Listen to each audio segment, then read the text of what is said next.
Hello and welcome to Nitro Talk. Today we are going to be taking a look at my spare carburator collection and discussing carburetors in general. Before we get into that, if you're into nitro engines, vehicles, parts, tools, anything at all to do with the nitro side of the RC hobby, please give me a like and subscribe. And keep your eyes on the channel for many more videos to come. All right, let's do some, before I also get into that, I keep my carburetors in these bags here and in this tub, but I wanted to, talk about a lot of them, and also I thought it'd be cool to get a good layout of them, be a good picture to post on the Facebook group. So anyways, I laid them out here so we could take a look at them. This here is my carburetor parts bin, where I have some parts, carburetors, and some loose parts down in there. Also some carburetors that have one problem or another. That one, the slide is damaged. I believe that one's missing a part. Not really sure. Oh, what's that? Yeah, these are all the same carb. I forget exactly what they are. I think they're Kyosho GX28 carbs. I'm not 100% positive. All right.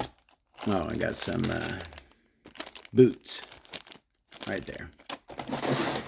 All right, let's talk about some general carburetor things, and for that I'm going to enlist the help of the Radio Control Nitro Basics book here. One thing I wanted to talk about was the third needle. And it says it right here, the very first line. The third needle isn't actually a needle at all. It's an adjustable seat. So if you look at two needle carb, all right, so this is a two needle carb right here, main high-speed needle, second needle, nothing over there.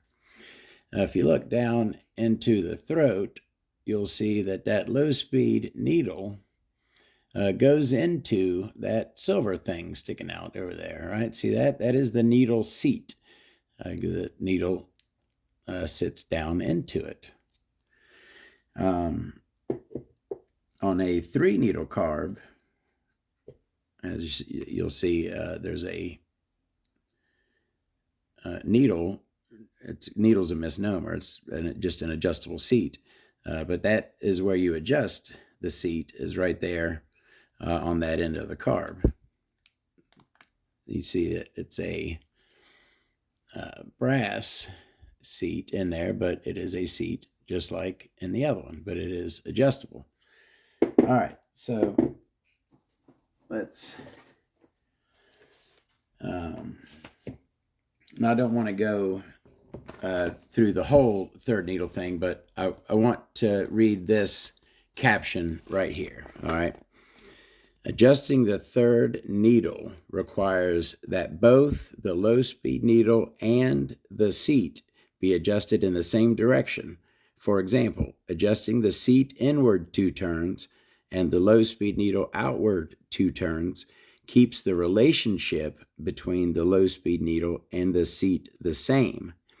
It just shifts the fuel inlet farther into the bore, requiring the throttle to open more before the inlet is exposed to direct airflow. In this illustration, notice that the carb must be opened about halfway to expose the inlet, because the end, so that's the third needle or the needle seat right there, and that's the end, the very tip of it, which is now the needle seat. The carburetor, notice that it is sitting right about halfway in the carb. That's what they said. The carb must be opened about halfway to expose the inlet. So once the slide is pulled halfway open, then the inlet is exposed. So as you see, you adjust both of them at the same time. If you just adjust one, right, it could be either one. It's basically you're adjusting your low speed. If you move the seat away from the low speed needle, you're doing the same thing as moving the low speed needle away from the seat, if that makes sense. So that's the third needle thing for, and also I wanted to read this thing about the venturi.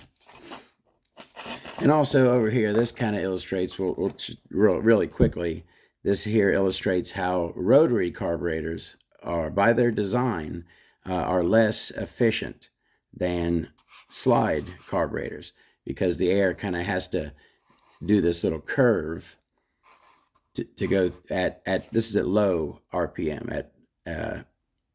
When the carbs are fully open, the air is flowing the same in both of them. But when the carb is only opened a small amount in a rotary carb, the air has to do this little S, and it's less efficient than the direct flow through of a slide carburetor. All right. So the venturi thing here, the venturi's hourglass shape speeds airflow through the tight center section of the carburetor where the slide valve and the fuel inlet are. As air begins to expand at the bottom of the venturi, a vacuum is created to improve fuel flow at lower engine speeds and to better atomize fuel for more efficiency and power. So that right there is basically telling you that this shape, and it doesn't, the venturi, the removable venturi is shaped like that, but also engines that do not have removable carburetors, that do not have removable venturis, they are shaped like that as well. That shape is more efficient than if you just had a hole right there where it sucked air in. So that's why carburetors have that shape. That without a removable venturi, this is still shaped, venturi shaped carburetors are. All right. The removable venturi is to adjust, you can reduce the power of an engine. You can get better fuel economy if you don't need all the power of an engine with the largest venturi. You can put a smaller venturi in to reduce the power down and get better fuel economy. All right, that's some general carburetor stuff. Did we talk everything about? Oh, I also wanted to mention, in my opinion, and this is a fairly widely held opinion, you got the Novarossi carburetor and you got the OS carburetor, and then everything else. I mean, I'm you know what I'm saying. There's plenty of carburetors that work perfectly fine, that work great, but your Novarossi and your OS are your two go-to carburetors, right? They're held in a higher regard than other carburetors, let's put it that way. And I agree. Those are your two best carburetors, big block and small block. They make great carburetors all around. All right. That's some carburetor general talk. I've discussed many times how I do not like metal on metal, bare aluminum like that going into a bare aluminum throat of a crankcase is the least favorable setup. You can, now it's not like this isn't metal, that's metal there as well, but at least it has a coating, right? It's treated. So that's your next best option. Then you can have an insulator on there, which this helps with When you have an engine that is hot, it's hot outside, you can have trouble restarting an engine that you just shut off if it's really hot, because the fuel just boils as it goes into the carburetor. It's so hot. The engine has to cool down before you can restart it easily. Having the insulator there helps with that. That's another. Insulators can be different materials, as you can see right there. And then what else? O-rings. There are usually O-rings, one above the pinch bolt and one below the pinch bolt. You see that there's like that mark right there where the pinch bolt grabbed onto this. The O-rings are to seal. The pinch bolt is a leak source, so the O-rings are to seal above and below where the pinch bolt is. All right. Do we get everything? General carburetor out. Oh, Molly coat. Do I not? Yeah. Get ready for a I don't know how long Molly coat commercial. I used to be, and I probably still have. This is my little bin here that I keep in my pit bag with tools and supplies and whatnot. Yes, I do. Look at that. I still have, and I haven't used this stuff in years. This is Associated Green Slime. Now, it's kind of odd that it's called green slime when you look at it, and it's not green, is it? It's like a rust color. It's kind of hard to see on the camera. Like an orangish rust color. It used to be green. This stuff changes over time. I've shown a couple carburetor O-rings that I've picked hard, stringy rubber band-like bits off of its old Associated Green Slime. It changes consistency over time, and that's not something you want from a lubricant. And not that long. This tube, this is the one that I used. I've probably had it 6 years or so, 6-7 years. Used it for the first 3-4 of that maybe, and switched, and I've been on Molly Coat now for at least 2 years, probably 3 years. And Molly Coat has been great so far. I did my research before I switched. Molly Coat is, my opinion, the best O-ring lubricant on the market. And also, you know what I do with it? I'll tell you what I do with Molly Coat. Also in my pit bag here, I keep spare air filters.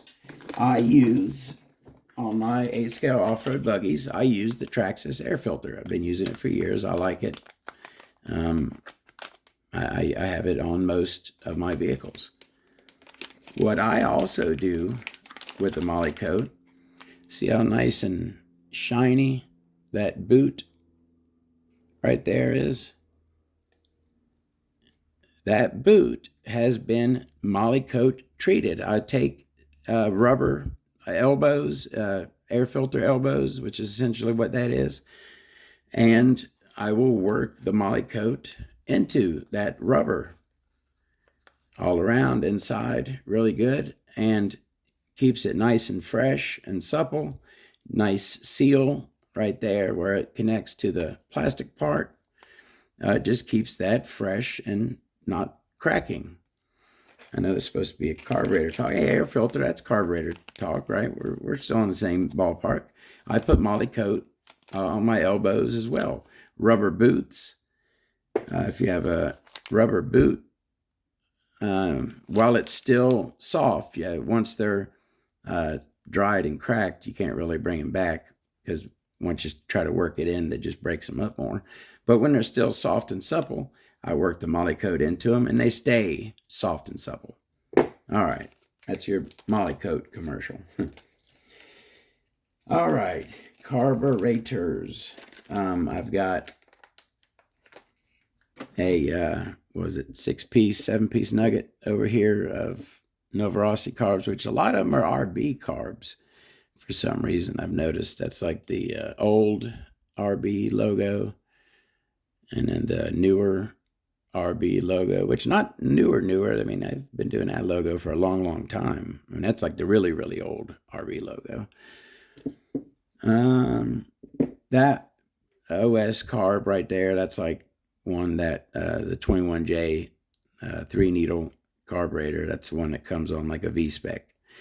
And, you know, this right here, those two may work the same. They do work pretty much the same. You can get a little lower idle with the OS carb, but the materials are finer. If you take apart these two, nothing wrong with the materials in the Novorossi, but these parts are all hard-coated, very fine, little bit better materials than with the Novorossi carb.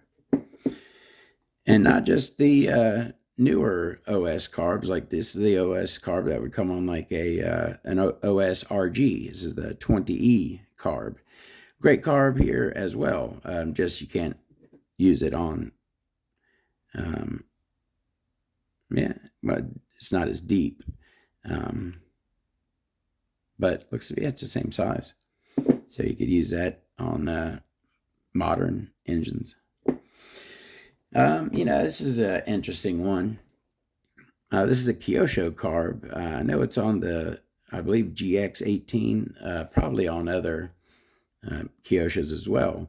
But I remember when I first saw this carb thinking it is such a piece of crap just from looking at it. I mean, it just looks cheap how the high-speed needle is like one whole plastic piece there and screws in by that screw. How that is, there's no boot there. It just kind of slides out of that. This is a hard plastic piece right there. It just looked really cheap and crappy, but this carb actually works perfectly fine. Never had any issues on engines that ran this carb. You know, I thought that this was the 15FE carb. That I'm pretty sure it's an HPI carb, but the 15FE is a single needle carb, right? Is that not a needle on the end there? It is tiny. But yeah, I have a few of those. That's the Orion version of the GMAR carb, the carb that's on the GMAR P5 that you're selling right now. That's the carburetor right there, just the original Orion version. The Cerio carbs. Let's talk about the Cerio carbs. This is a Cerio small block carb, 3-needle carb, by the way. This is a Cerio big block carb. This is the one that would come on like the Cerio 30 and your the Calaris, the Calari 30 and Calari 32. This carb is pretty widely despised. I didn't have luck with it. It's been a few years since I've messed with one, so I kind of would be interested to see if I could get a tune out of it nowadays. Redo the O-rings on it now that I, have my O-ring system down, and see if I could get, a good tune on one of these. But yeah, I had no luck with it back in the day, and a lot of people hated this Cerio big block carb. Like I said, I had touched on the metal on metal. That to me was the problem with the SH big block carb. These are a couple of the Mach versions, and an SH version. You also had an XTM version, just exactly same as these, same shape, but with XTM there instead of just the M for Mach. These carburetors work great, but can have hot restart issues because of that bare metal on metal carb. And also, I think I've mentioned, when you have the metal on metal carb, try to take it in and out as least as possible. If you don't have to take it out, leave it in, because the more in and out you do with these, tightening them, untightening them, the more it gets ate up and the more you'll have them sticking in there, and you don't want that. There's a couple of the axial carbs. So you got the K90B, which is your main big block axial carb, the axial 28, axial 32, and then that is the A90A axial carb, which is the one that came on the 21RR, which is I liked the 21RR. It was a pretty good engine. But one of the cool things about these are susceptible to O-rings going bad. So I actually, when I did my O-ringing a carb, I did my O-ring replacement video. I did it on one of these big block axial carburetors. So if you're interested in watching that, please check that out. Where was I going? Oh yeah, the cool thing about those axial big block carbs is base needle settings are flush for the low speed needle, flush for the mid range, and on the high speed, you see that line right there in the brass. You set this right to that line, and then that is base needle settings for the high speed. You just have to be careful because this piece, these two aren't locked together. This plastic will come off of here. So make sure that they're lined up at the top, because if they're not lined up, come on now. If they're not lined up at the top, right, if these two pieces aren't flush at the top, then that setting there won't be correct when you put it on the line for base needle settings. All right, what else? The force carburetor. You can kind of tell,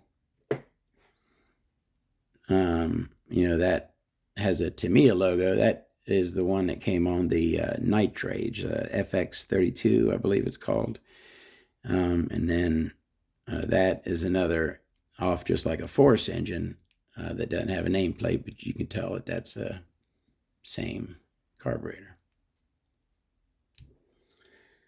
And then you have the older style force carburetor, 2 needle. Just has the low speed needle on the other side. That is the Associated Pro 21, and I believe the Pro 28. They both use the same carb, I believe. Has that big diesel throttle return spring built into it right there. What the heck is wrong with the focus today? Sorry. Associated Pro 21 and Pro 28 carb. What else do we know? Oh, let's take a peek at this old Pico. Let's peek at the Pico.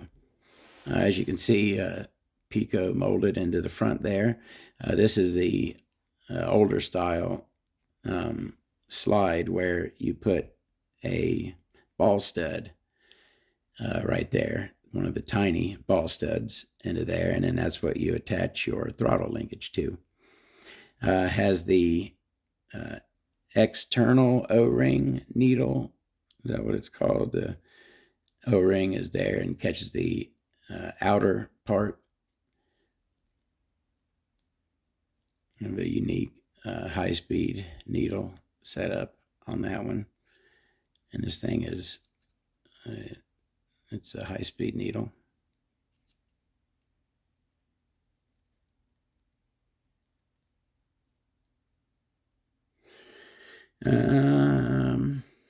Vintage, I guess, Pico. That's a good thing we could talk about real quick. The Trackstar carb, right? That right there is the Trackstar SEG 21, the 69, 79, probably 99 now. They keep going up, carburetor. And that is the alpha carburetor. And as you can see, just like with the two forces, those are the same carburetor, just one labeled, got a different ball piece on the end. But same carburetor, just one labeled by the company who made it, and the other not labeled by the same company who made it for a different engine.